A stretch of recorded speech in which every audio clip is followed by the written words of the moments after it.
SIR প্রক্রিয়ায় কর্তব্যরত বিএলওদের প্রতি ইলেকশন কমিশনের আস্থাহীনতা, ইলেকশন কমিশনের নীতিগত অস্পষ্টতা, কাজের নামে বিএলওদের হয়রানি এর প্রতিবাদে এই গণ ইস্তফা বিএলওদের।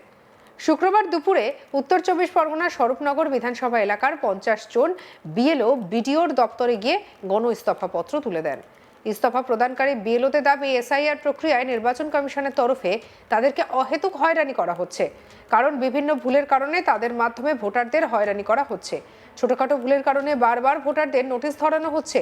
দিনের পর দিন কাজের চাপ বেড়েই চলেছে। আর একদিকে স্কুল করতে গিয়ে আর অন্যদিকে নির্বাচন কমিশনের এই চাপ, সব মিলিয়ে ব্যাপক চাপের মুখে বিএলওরা। তাই তারা গণ ইস্তফা প্রদানের মাধ্যমে প্রতিবাদ জানাচ্ছেন।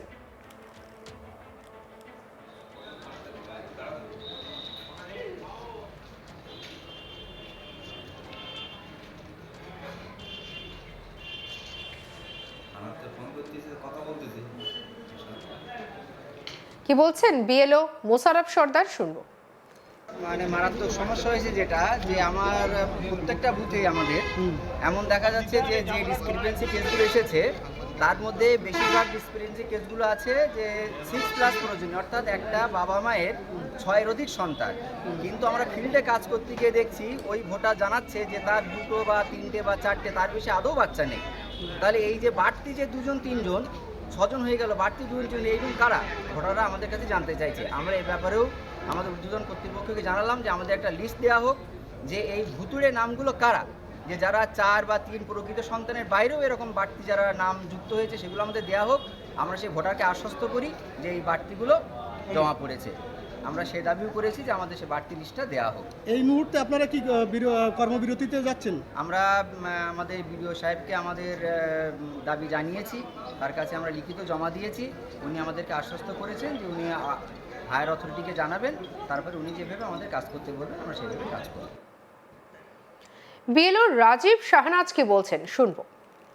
এখন এই এসআইআর এর প্রথম থেকে শেষ পর্যন্ত যে এসআইআর করতে গিয়ে বিভিন্ন ধরনের সমস্যার মুখে পড়তে হচ্ছে এবং মানুষকে হেনস্থার মুখে ফেলতে মানুষ পড়ছে, তার প্রতিবাদ এবং সঙ্গে এই কাজ করাটা খুব কঠিন হয়ে যাচ্ছে। তার কারণ সিএসপি পোর্টালে বিভিন্ন ধরনের টেকনিক্যাল গন্ডগোল, সিস্টেম জেনারেটেড বিভিন্ন ধরনের ভুল, তার ভুলটা মানুষের ঘাড়ে যাচ্ছে। লজিক্যাল ডিসক্রিপেন্সির নামে কি হচ্ছে, একটা মানুষের ইসিআইয়ের পোর্টালে যেগুলো ভুল আছে নামের বানানো এটা ওটার জন্য তার তাকে তার ডকুমেন্টস সাবমিট করতে হচ্ছে এবং 1 থেকে 2 বার সাবমিট করার পরে আমরা যারা বিএলও সাবমিট করে দেওয়ার পরে আন্ডারটেকিং দিয়ে তারপরে আবার তাদের নামে নোটিশ জারি হচ্ছে। সেই নোটিশ আবার দিতে হচ্ছে। একটা মানুষের কাছে 1 থেকে 2 বার 3 বার যাওয়া এবং তাদেরকে হেনস্থা করা, এবং এই নির্বাচন কমিশনের আমাদের উপরে কোনো রকম আস্থা নেই।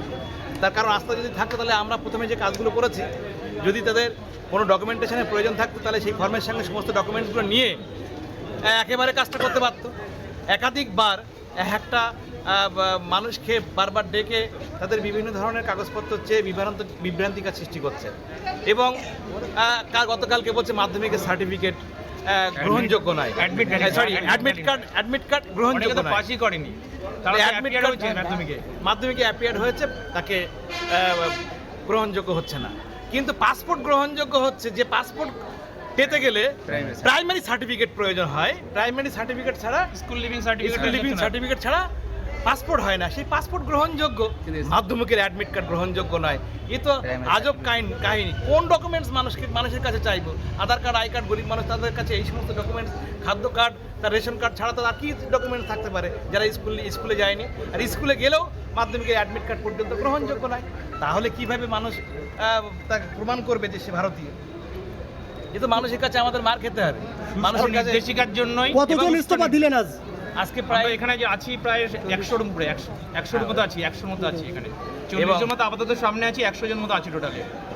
এবং সঙ্গে আরও অনেক ধরনের বিভিন্ন ধরনের সমস্যা আমাদের সম্মুখীন হতে হচ্ছে, যার জন্য এবং আমরা যারা যে সমস্ত শিক্ষা প্রতিষ্ঠান থেকে ম্যাক্সিমাম আমরা এসছি, আমার স্কুলে আমি হেড টিচার, আমাকে এই স্কুলে একজন পড়ে আছে, বাকি সব বিএলওর ডিউটি। একজন টিচার কী করে চালাবে এবং স্কুলকেও আমাদেরকে দেখতে হচ্ছে। আমরা চাই আমাদের যারা বাচ্চা কাচ্চা, যারা শিশুরা, যারা ছাত্রছাত্রী আছে তাদের শিক্ষাদানের জন্য আমরা সেই জায়গায় ফিরে যাই।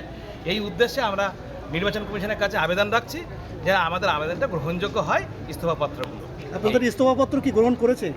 আমাদের গ্রহণ করেছে ইস্তফাপত্র। আবেদনপত্র নিয়েছেন, রিসিভ হয়েছে, কিন্তু সেটা ইমপ্লিমেন্ট বা তার রিলিজ এখনো আমরা পাইনি। সেটা হবে কিনা সেটা বলতে পারছি না। এদিন দুপুরে বিএলওদের তরফ থেকে স্বরূপনগরের বিডিও ধ্রুবজ্যোতি রায়ের কাছে একটি গণ ইস্তফাপত্র তুলে দেওয়া হয়। এ বিষয়ে বিডিও বলেন, গোটা বিষয়টা ঊর্ধ্বতন কর্তৃপক্ষের কাছে জানানো হবে। কি বলছেন বিডিও ধ্রুবজ্যোতি রায়, শুনবো।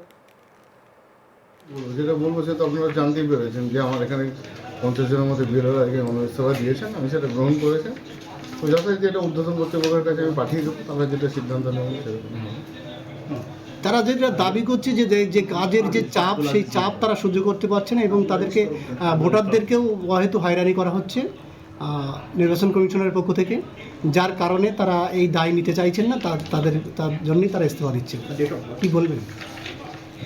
দেখুন, ভোটারদের কী অসুবিধা হচ্ছে কি না হচ্ছে, মানে প্রসেসটাতে কী সমস্যা আছে না আছে সেটাতে কমেন্ট করার মতো আমি কিছু নেই। তাদের মনে হয়েছে, তারা বলেছেন, তারা লিখিতভাবে জমা দিয়েছেন, সেটা আমরা পাঠিয়ে দেবো ঊর্ধ্বতন করে। প্রসেসটাকে ক্রিটিসাইজ করা বা সেটার উপরে কমেন্ট করার তো আমার ক্ষমতা নেই, আমি সেটা করতে চাইছি। শুক্রবার দুপুরে উত্তর 24 পরগনার স্বরূপনগর বিধানসভা এলাকার 50 জন বিএলও বিডিওর দপ্তরে গিয়ে গণ ইস্তফাপত্র তুলে দেন।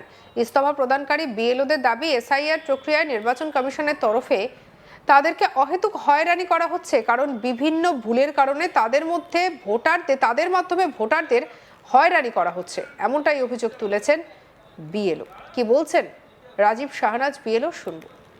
এখন এই এসআইআর এর প্রথম থেকে শেষ পর্যন্ত যে এসআইআর করতে গিয়ে বিভিন্ন ধরনের সমস্যার মুখে পড়তে হচ্ছে এবং মানুষকে হেনস্থার মুখে মানুষ পড়ছে, তার প্রতিবাদ এবং সঙ্গে এই কাজ করাটা খুব কঠিন হয়ে যাচ্ছে।